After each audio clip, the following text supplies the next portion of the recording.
여러분, 잠깐만요.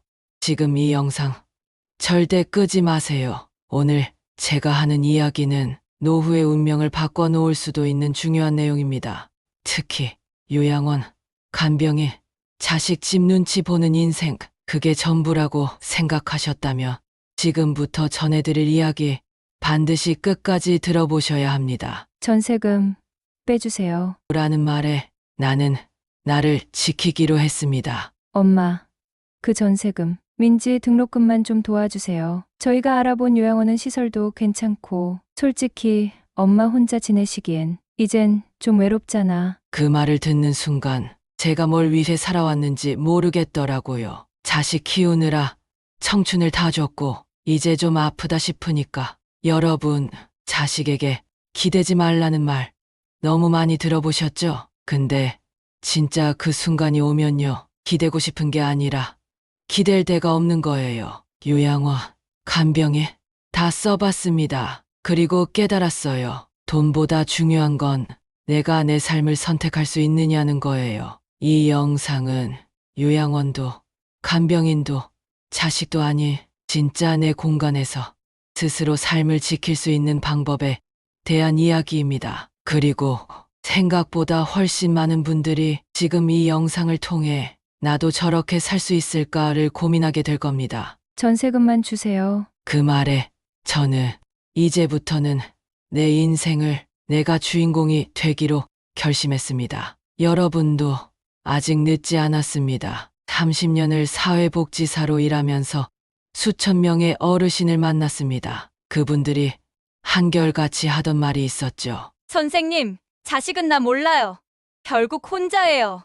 그 말, 솔직히 귀찮게 들릴 때도 있었어요. 그때 저는 아직 젊었으니까요. 그러던 제가 퇴직하고 1년도 안 되어 무릎이 망가졌습니다. 처음엔 파스 붙이고 참고 넘겼죠. 그러다 계단에서 발을 헛디뎌 주저앉은 그날 병원에 가게 됐고 의사 말이 김명숙님, 양쪽 무릎 연골이 다 닳았네요. 인공관절 수술을 동시에 받으셔야 할 것 같습니다. 그 말을 듣는 순간 진료실 안에서 몸이 아니라 시간이 무너지는 느낌이 들었습니다. 수술은 정말 아팠어요. 그런데 더 아픈 건 수술 후 아무것도 할 수 없는 제 모습이었습니다. 혼자선 화장실도 식사도 못했죠. 자존심은 이미 바닥이었고 그래도 자식이 있으니까 라는 생각이 마지막 희망이었습니다. 민수가 절 데려갔습니다. 엄마,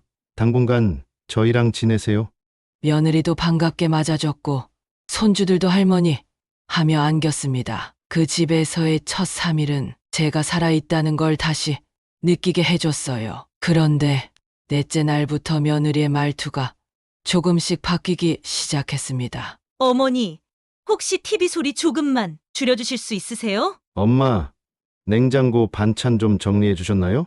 엄마, 나 진짜 답답해서 못 살겠어. 어머님 오시고 나서 집안 공기가 너무. 요양원 알아보고 있어. 300이면 괜찮은데 들어갈 수 있대. 그 순간 정말 피가 거꾸로 솟았습니다. 그날 밤 침대에서 혼잣말했어요. 내가 무슨 죄를 지었나. 다음 날 아침 민수가 말했습니다. 엄마, 요양원 몇 군데 알아봤어요.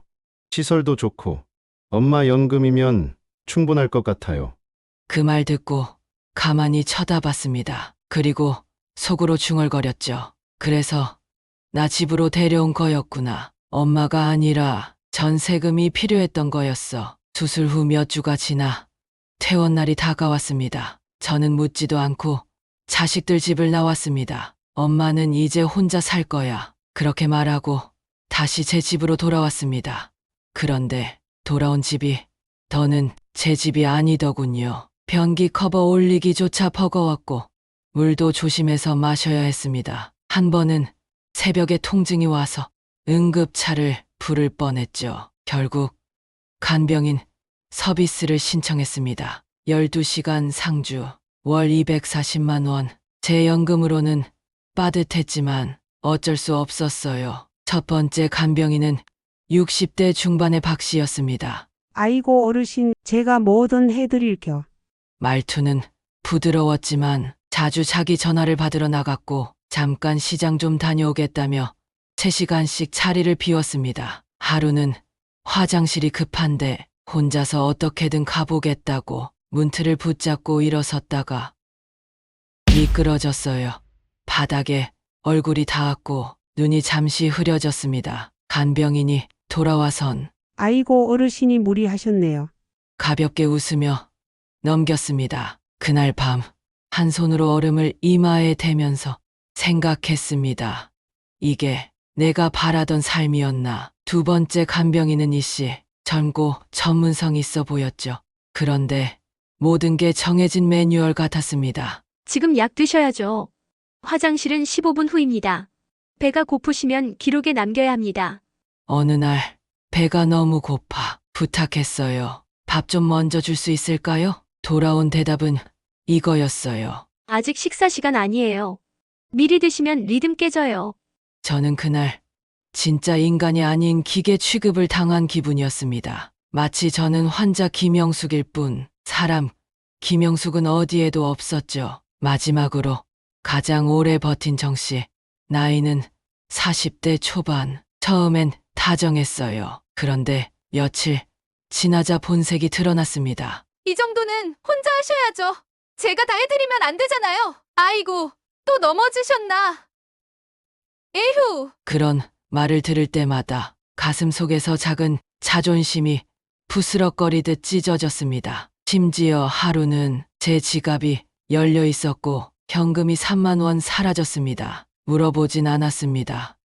그냥 그 사람 눈을 피하고 문을 잠갔습니다. 그렇게 하루하루 버티며 한 달이 지났습니다. 간병비는 240만 원, 연금은 180만 원, 적금을 깨고 카드를 돌리고 하지만 더 큰 문제는 따로 있었습니다. 이건 더 이상 집이 아니었어요. 간병인이 들어온 순간부터 제 집은 간병인의 근무지가 되었고 저는 그 안에서 간병인보다 아래인 존재가 되어버렸습니다. 물 마시고 TV 틀고 전화 받는 것조차 누군가의 시선을 의식해야 했죠. 그때 처음으로 이런 생각이 들었습니다. 이럴 거면 차라리 아니요, 아니에요. 절대로 요양원은 안 됩니다. 거긴 제가 30년을 일하며 수백 명이 울며 입소하던 그런 곳이었으니까요. 간병인도 싫고 요양원도 싫다며 나는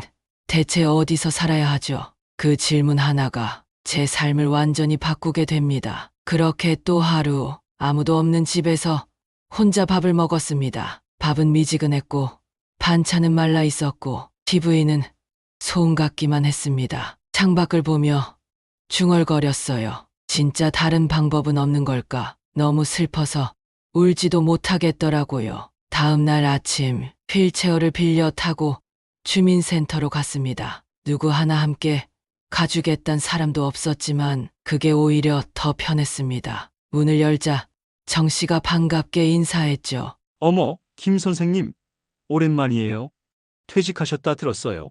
웃으며 맞았지만 마음속에선 복지사에서 복지 대상자가 된 제 모습이 너무 서글펐습니다. 한참을 서서 게시판만 바라보다가 낯익은 단어에 눈이 멈췄습니다. 고령자 복지주택, 보증금 1,000만 원, 월세 18만 원, 휠체어 가능, 생활지원사 방문, 안전바, 비상벨, 이게 실화일까 싶을 정도로 완벽했죠. 설명을 듣는 내내 머릿속으로 계산이 돌았습니다. 180만 원, 연금이면 충분하네. 내 공간이고 도움도 있고 간병인은 아니고 정 씨가 말했습니다. 30년 사회복지사 경력 있으시죠? 사회기여자 가산점 받으실 수 있어요. 그 말을 듣고 처음으로 제 일했던 세월이 감사하게 느껴졌습니다. 신청서를 앞에 두고 제 이름을 한 글자 한 글자 써내려 갔습니다. 김영수. 그날 집으로 돌아오는 길 차창 밖을 보며 이런 생각을 했습니다. 혹시 정말 아직 늦지 않았을지도 몰라. 내 집은 내가 지킨다. 자식보다 내가 믿을 만했다. 신청을 마치고 민수에게 연락했죠. 엄마가 복지주택 신청했다. 잠시 침묵 후 민수가 물었습니다. 어머니, 그럼 전세금은 어떻게 하실 거예요? 그날 저녁 지영이까지 찾아왔습니다. 둘은 마주 앉아 서로 말하지 않아도 속내를 공유하고 있는 눈빛이었어요. 엄마, 복지주택 좋다지만 너무 싸잖아요. 솔직히.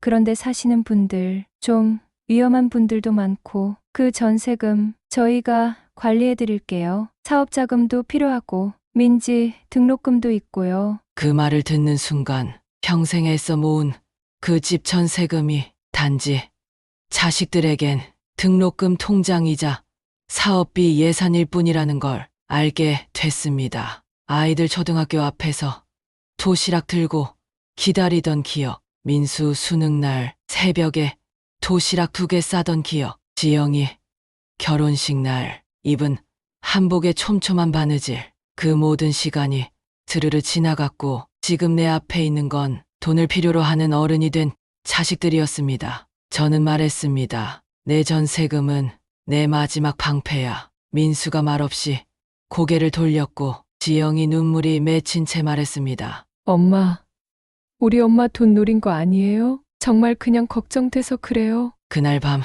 저는 짐을 싸기 시작했습니다. 이삿짐 센터에 전화하고 보증금 계약서를 정리했습니다. 그리고 한 줄 메모를 적었죠. 이 집은 나를 지켜줬고 이제 나는 나를 지키러 떠난다. 화해는 용서로 시작되었고 내 삶은 다시 시작된다. 복지주택에 입주한 지 3개월쯤 됐을 무렵 저는 새벽마다 동네 어르신들과 산책을 시작했습니다. 작은 공원, 작은 웃음, 작은 대화, 이 작은 것들이 내 삶을 다시 덮어주고 있었어요. 어느 날 도서관에서 어르신 상담 봉사를 시작했습니다. 처음엔 2명, 다음 주엔 4명. 김 선생님, 여기 오니까 안심돼요. 이야기 들어주는 사람이 있어서 좋아요. 저는 다시 누군가에게 필요한 사람이 되기 시작했습니다. 그리고 지영이가 먼저 찾아왔습니다. 엄마, 생각보다 진짜 좋은 데네요. 엄마가 여길 선택한 거 우리도 이제 인정해요. 한 달 뒤엔 민수도 찾아왔습니다. 화분을 들고 와서 말했죠. 어머니, 그때 어머니가 내린 결정이 정말 맞았던 것 같아요. 그 말을 들은 날 밤, 저는 그동안의 서운함을 조금 내려놓았습니다. 우리는 매주 함께 음식을 나누고 생일이 있는 사람 집에 모여 소박한 파티를 했습니다. 어느 날, 한 어르신이 제게 말했어요. 영숙 씨, 용기 있었어. 우리 중에 누구도 그렇게 못했어. 이곳에 살면서 저는 확신하게 됐습니다. 노후는 준비된 자에게만 새로운 삶을 허락합니다. 자식도 요양원도 아니 내가 주인이 되는 삶이 가능하다는 걸 저는 증명하고 있습니다. 오늘 제 이야기를 통해 누군가가 이런 생각을 하셨으면 좋겠습니다. 나도 아직 내 인생을 선택할 수 있구나. 요양원도 간병인도 자식도 아니 내가 주인이 되는 공간, 그것이 바로 고령자 복지주택이었습니다. 경제적으로도 심리적으로도 진짜 노후의 자립을 가능하게 해준 선택이었어요. 이 영상이 여러분께 작은 용기라도 드렸다면 지금 이 순간 마음속에 내 삶이라는 깃발을 다시 꽂아보세요. 혹시 부모님을 걱정하고 계신다면 이 영상을 공유해 주세요. 그 한 번의 클릭이 누군가의 마지막 희망이 될 수도 있으니까요. 이 이야기가 도움이 되셨다면 다음 영상도 꼭 확인해 주세요. 요양원, 복지주택, 그리고 우리 부모님과 나 모두를 위한 현실적인 선택지를 진심을 담아 전해드립니다. 그리고 구독과 좋아요는 제게 큰 힘이 됩니다. 댓글로는 여러분의 노후 이야기 혹은 부모님과의 사연도 들려주세요. 누군가에게는 그 한 줄이 용기와 위로가 될 수 있으니까요. 우리 모두가 존엄한 삶의 마지막까지 내가 선택한 방식으로 살아갈 수 있기를 바랍니다. 지금까지 들어주셔서 진심으로 감사합니다.